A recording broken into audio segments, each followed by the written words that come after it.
Recording by Sargam studio Bodhgaya. नया नया सील हमर तोड़ देले रे, जैसे तैसे काके सब छोड़ देले रे।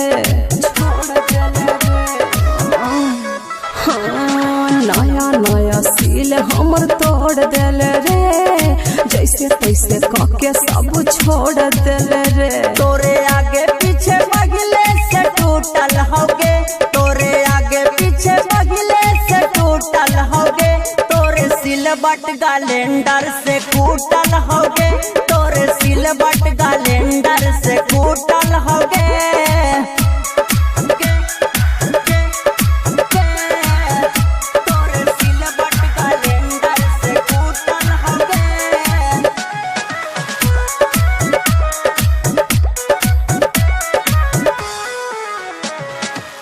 हमर समान सतमोल नइखे, पहिले से एकरा में होल नइखे।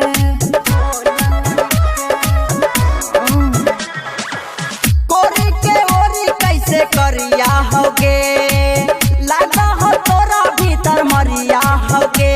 इता दोसरा के छेनी से फूटल होगे, इता दोसरा के छेनी से फूटल होगे, तोरे सिलबट कैलेंडर से कूटल होगे, तोरे सिलबट कैलेंडर से कूटल होगे।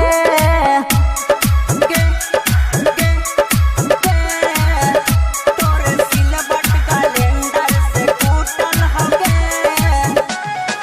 म्यूजिक डायरेक्टर धर्मेंद्र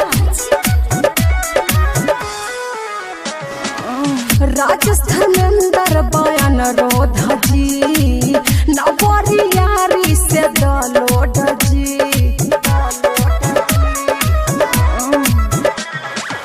मिलल जोगाड़ ऐसन पहिला बेरी, और उछला से करावल करी। दोस्त हमारा ना दिखाए कर लूटल होगे, दोस्त हमारा ना दिखाए कर लूटल होगे, तोरे सिलबट कैलेंडर से कूटल होगे, तोरे सिलबट कैलेंडर से कूटल होगे।